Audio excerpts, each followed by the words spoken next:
আসসালামু আলাইকুম everyone, welcome back to my channel. আজকে নিয়ে আসছি ঝটপট ফালুদা। এই ফালুদা কিন্তু যে কেউ সহজে বানাতে পারবেন। অনেকেই মনে করেন ফালুদা বানাতে অনেক কষ্ট আর অনেক সময়ের ব্যাপার। এটা কিন্তু একদমই না।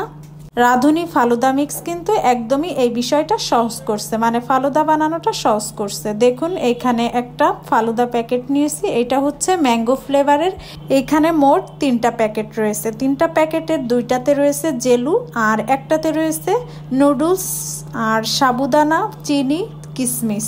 প্রথমে জেলিটা বানাতে হবে। জেলিটা বানানোর জন্য এখানে আমি সামান্য একটু পানি নিয়েছি। পানির ভিতরে যে 2টা জেলুর প্যাকেট ছিল, একটা প্যাকেট আমি দিয়ে দিলাম। দেখুন এই জেলুটা তৈরি করার জন্য এর ভিতরে একটু আপনারা আগার আগার পাউডার দিতে পারেন। আমি আগার আগার পাউডারটা স্কিপ করছি, তার জন্য ভালোভাবে জমে নাই জেলুটা। আপনারা অবশ্যই একটু আগার আগার পাউডার দিয়ে নেবেন, তাহলে জেলুটা পারফেক্টলি জমে যাবে। দেখুন আমার কিন্তু হয়ে গেছে। এবার আমি একটা পাত্রে নামিয়ে নিব। পাত্রে নামানোর পর আমি নর্মাল ফ্রিজে রেখে দিব, তাহলে জেলুটা কিন্তু পারফেক্টলি জমে যাবে। এইখানে আমি কোনো আগার আগার পাউডার ব্যবহার করি নাই, সেজন্য আমার জেলুটা পারফেক্টলি জমে নাই, মানে যেভাবে জমার দরকার সেইভাবেই কিন্তু জমছে। দেখুন আমি প্রথম যে জেলুটা তৈরি করার জন্য পাত্রতে সেট করে নিব। দেখুন এখানে আমি দিয়ে নিয়েছি। এবার আমি এভাবেই রেখে দিব, একটু ঠান্ডা হলেই নর্মাল ফ্রিজে রেখে দিব। দেখুন এবার এখানে যে আরেকটা জেলু প্যাকেট ছিল, সেই প্যাকেটটাও আমি এভাবে সেমভাবে জাল করে নিব। বেশি কিন্তু জাল করার প্রয়োজন নাই, চিনিটা গলে গেলেই কিন্তু আমি নামিয়ে নিব। এটা প্যাকেটই কিন্তু সেমভাবে একটু জাল করে নিতে হবে, আর পানিটা একটু কম ব্যবহার করবেন। এটাও আমার খুব ভালোভাবে জাল করে নেওয়া হয়ে গেছে। এবার আমি পাত্রে সেট করে নিব। দেখুন আমি পাত্রে সেট করে নিচ্ছি। একটু ঠান্ডা হলেই নর্মাল ফ্রিজে রেখে দিব 10 থেকে 15 মিনিট। আমার এই জেলুটা পারফেক্টলি জমবে না, কারণ আমি আগার আগার পাউডারটা স্কিপ করছি। যেহেতু এখানে এই যে জেলুর প্যাকেটটা থাকে, এই প্যাকেটে অল্প পরিমাণ আগার আগার পাউডার দেওয়া থাকে, যার কারণে আমাদের অনেকেরই কিন্তু এই প্যাকেটের জেলুটা জমতে চায় না। এবার আমি এখানে দুধ জাল করে নিয়েছিলাম। দুধ জাল করার পর আমি এখানে যে আরেকটা প্যাকেট ছিল, যেখানে নুডলস, সাবুদানা, কিশমিশ আর চিনি ছিল, সেটা দিয়ে দিব। আমার যেহেতু এখানে ম্যাঙ্গো ফ্লেভারের আছে, সেজন্য কালারটা এমন আসছে।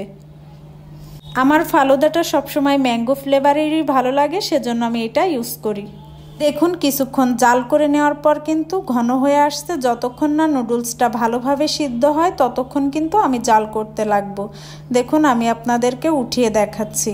এখনও কিন্তু ভালোভাবে আমার নুডলস আর সাবুদানাটা ভালোভাবে সিদ্ধ হয়নি, যার কারণে আমি আবারও কিছুক্ষণ জাল করতে লাগবো।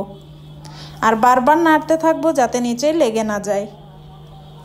অনেকের দেখছি ভিডিওতে যে জেলুর প্যাকেটটা জমে যায়, তবে এটা কিন্তু ওনারা সিক্রেট আগার আগার পাউডার ব্যবহার করে, যার জন্য জেলুটা প্রপারলি সেট হয়ে যায়। আমি এখানে আগার আগার পাউডার ব্যবহার করি নাই, সেজন্য আমার সেট হয় নাই। দেখুন আমি একটা নুডলস আমি আপনাদেরকে উঠিয়ে দেখাচ্ছি। এই নুডলসটা দেখবেন যদি সিদ্ধ হয়ে যায়, মানে পুরোটা গলে যায়, তাহলে ভাববেন খুব ভালোভাবে সব কিছুই সিদ্ধ হয়ে গেছে। দেখুন আমার কিন্তু এখনও ভালোভাবে সিদ্ধ হয় নাই। দেখছেন, সিদ্ধ হলে কিন্তু পুরোটা গলে যেত টিপ দেওয়ার সাথে।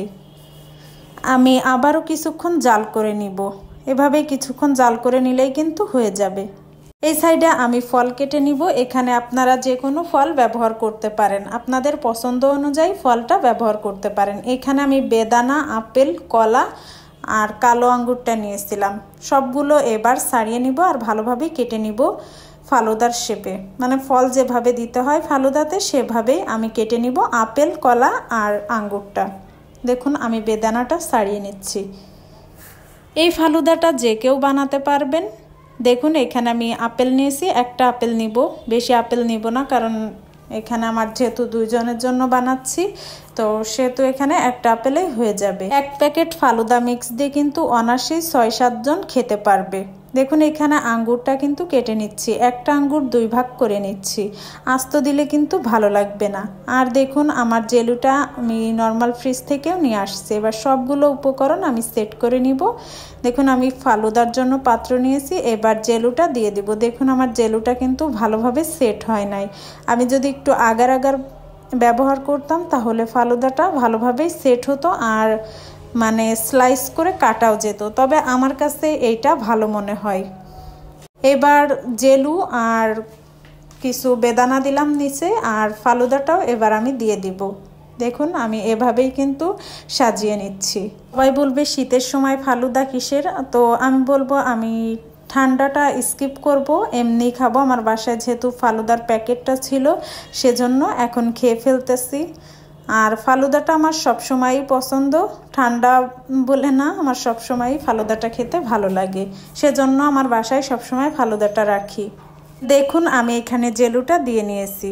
জেলুটা দেওয়ার পর আমি ফলগুলো দিয়ে দিব। এখন যেহেতু ঠান্ডা পড়ছে সেজন্য আপনারা আইসক্রিমটা স্কিপ করতে পারেন। আমার সবসময় ফালুদা খেতে ভালো লাগে, সেজন্য ভাবলাম আপনাদের সাথেও শেয়ার করি। এবার কেটে রাখা ফল মানে কলা, আপেল যেগুলা কেটে রাখছিলাম সেইগুলো আমি দিয়ে দিব।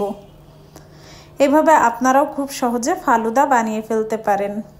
অনেকেই রান্না করতে জানেন না, তো তারাও কিন্তু এই ফালুদাটা বানাতে পারবেন, কারণ এই ফালুদাটা কিন্তু একদমই রেডিমেড, শুধু একটু জাল করে নিলেই কিন্তু হয়ে যায় দুধ দিয়ে, বেশি কোনো ঝামেলাও পড়ে না। এখানে চিনি কিন্তু দেওয়া থাকে, সেজন্য আমি এক্সট্রা করে কোনো চিনি ব্যবহার করি নাই। দেখুন এবার উপরে আমি বেদানা দিয়ে দিচ্ছি।